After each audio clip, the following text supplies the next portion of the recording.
Pam Bondi is incriminating Donald Trump once again. Now let's keep in mind when it comes to the Epstein Files Transparency Act. Pam Bondi did not just break the law in individual time by not honoring the deadline, by not fully releasing the files on December 19th.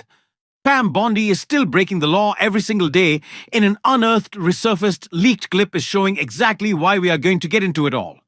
Why Donald Trump is once again having big problems with his Epstein cover-up, which has failed miserably. But before we do, if I could quickly ask you to leave a like on this video. And if you haven't already, and you enjoy our channel, to hit that subscribe button, because it goes a long way, and supporting our work. And before we get into Bondi, I want to start with the latest Epstein news of the day and how Robert Garcia is responding to it going into the new year. And that brings us to Marjorie Taylor Greene, who had this to say in a New York Times report, and of course that clip of Robert Garcia.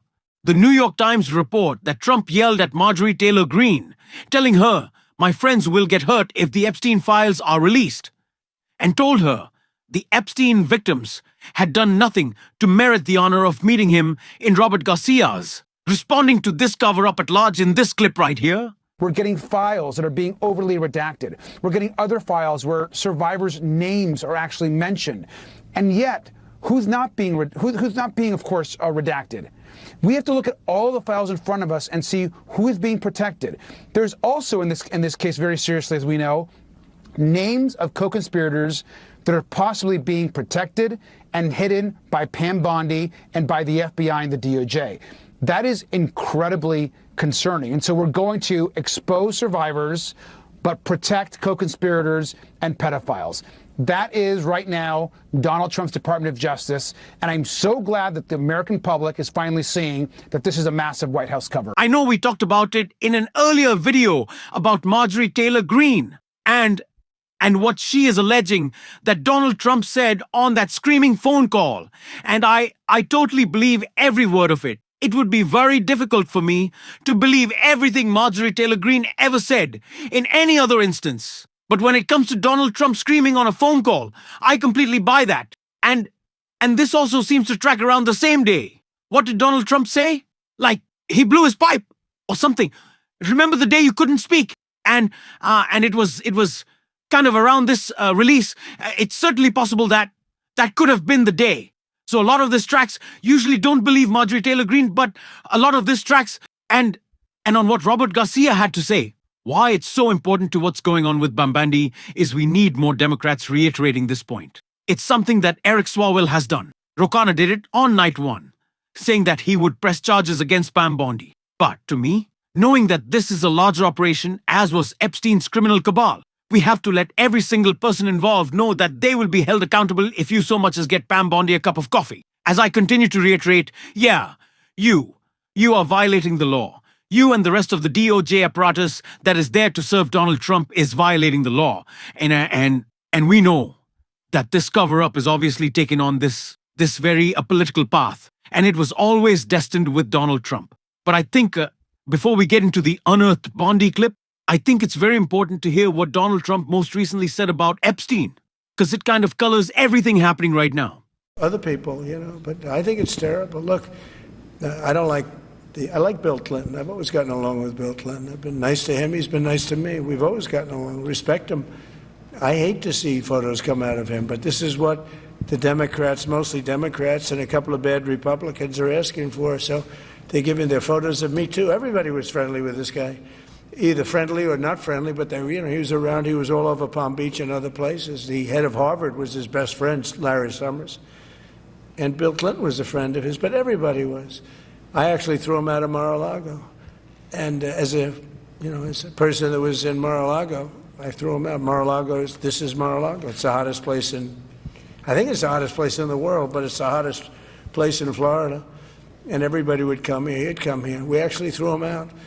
But no, I don't like the pictures of Bill Clinton being shown. The Trump-Clinton thing is very interesting because obviously the DOJ is doing whatever Donald Trump wants, but maybe they have their own strategy. And this is important to what we're going to see from Pam Bondi. Their strategy is, okay, let's show a bunch of photos of Bill Clinton and say, look, the Democrats, you love Bill Clinton, which I don't. I don't love Bill Clinton. If Bill Clinton was committing crimes with Jeffrey Epstein, he should be thrown in jail. It's that simple, but what they're not realizing that they're doing is telling a broader story. What Donald Trump wants you to believe is that we should just move on from Epstein. Kash Patel said that there were no co-conspirators. BONDI putting out photos of Jeffrey Epstein with Bill Clinton and other powerful men only leads us to believe that there's more co-conspirators and there needs to be transparency. We're not just talking about Donald Trump, and we're talking about a broad release of the Epstein files. We're talking about holding everyone involved to account. Now, we just started to think that was Donald Trump more so. Of course, because there's a billion photos of him and Epstein, and also because he was so insistent on not releasing these files. But that really contradicts what BONDI said in this unearthed clip from just a decade ago. As possible, the public has a right to know. It's all about transparency in government, but some requests are voluminous, so it depends on the request. But we do our best to almost drop everything and comply with public records requests as soon as possible here in my office. Bulwark founder Sarah Longwell wrote on Twitter, 2025. BONDI should take some notes from 2011 BONDI as she tweeted out that clip as she was the Attorney General of Florida. Yeah, Pam, we just want transparency. That's it.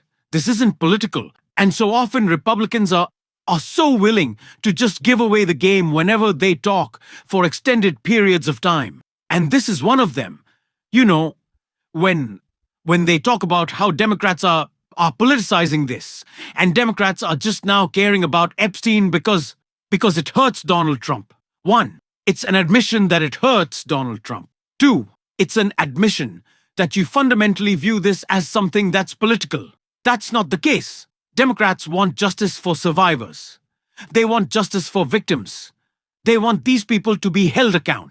And not only because it is these leaders of our society, it seems, who are all deeply involved with this. 1, Epstein cover-up, but also criminal cabal. But 2, there are a lot of big institutional players here. Harvard University seemed to have really clear and close connections with Jeffrey Epstein. JP Morgan Chase seemed like they were dug in on making sure that they could, in their words, sanitize Epstein's bank accounts as he was committing these crimes. And while he was doing so, so much money was being moved around. And that's horrible.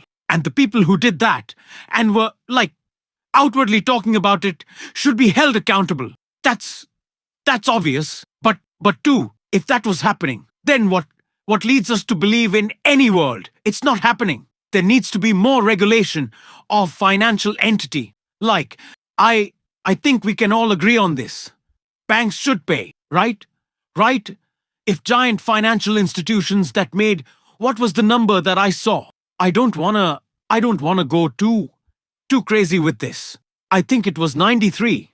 I don't wanna say 93 billion, because it seems like an absurd number, but it could be true. I think it was $93 billion. Sorry to be throwing out a random number like I'm Donald Trump, but I do believe it was $93 billion. In 2025, banks across America made in overdraft fees. And it seems a little crazy, but 93 billion. I believe that was the number I want to say it was. If it was 3 billion, it's still a fucking absurd amount. Stealing from people who have their accounts overdraft, right? Take more than is in there. It's not a lot of people with a lot of money, and banks are profiting billions of dollars off of them. So these same financial institutions will screw you in whatever way possible. But when it comes to helping a pedophile and a criminal, we let them get off the hook. Banks have gotten off the hook for everything forever. That's a completely different conversation. But, these institutions need to be looked at, all that. To say a bit of a tangent, BONDI, if her idea is that posting lots of photos of Bill Clinton and celebrities will get us to go, oh my God, maybe we should talk about these people instead of Donald Trump. This is fundamentally misunderstanding what your media strategy should be. That's another time that you see these Republicans give away the game, as when Megyn Kelly says, oh, this was a PR disaster. Such a PR disaster. Oh, the PR is terrible PR for what your relationship with pedophiles. You can't spin that. It's not gonna happen. These people are insane. They view this as a media game, not people's lives, and they clearly don't care. They make it very obvious to us that they don't care. But again, BONDI saying, Well, we want transparency and we need it as fast as possible. And 2011 is like, yeah, bam. Obviously, that's what people advocate for. That's what people want. Why don't you? Doesn't make a lot of sense.